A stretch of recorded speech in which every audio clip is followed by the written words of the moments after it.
What we like to call this is a virtual wind tunnel. So with Claire today, we're going to do several different scans. So we're going to look at slightly different body positions, so moving the cockpit forward and backwards, so stretching her out a little bit, different head positions, and then the question that always comes up, hydration. So we've got a water bottle that we're putting in the bike, and then whether or not that water bottle's in place on your down tube or behind you.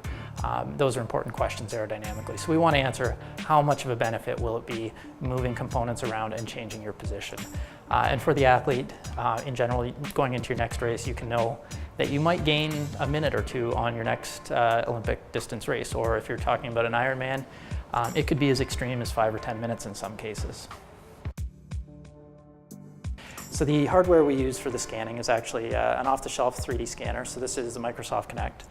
And this is capable of gathering a high-resolution image of a rider. So we can capture this data, and then through a couple post-processing steps, we can turn it into a full 3D model that looks nice and clean and is a very close representation of what we actually see on the bike.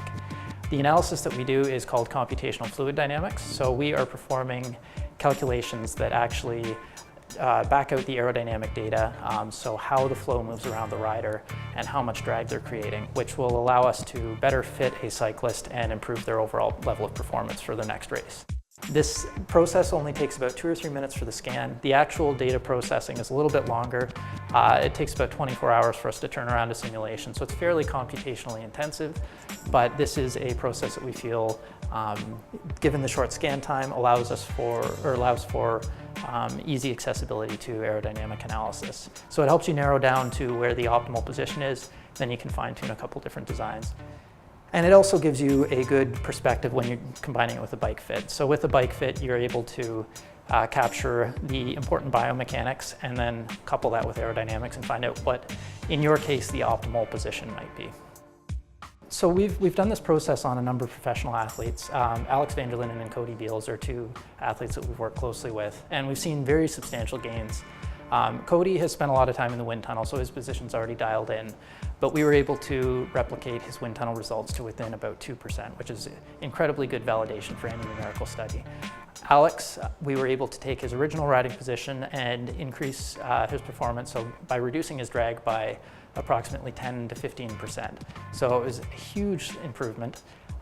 He's since modified the position slightly to make it a little bit more comfortable, so you've got to balance power and aerodynamics. But there is a large amount of performance to be gained by tweaking small things in your riding setup. So working with the pros has been great feedback for us because they've been able to tell us where the process helps them and where it hurts them, and being able to just analyze what kind of changes they need to make on their bike in order to get the best out of their next race.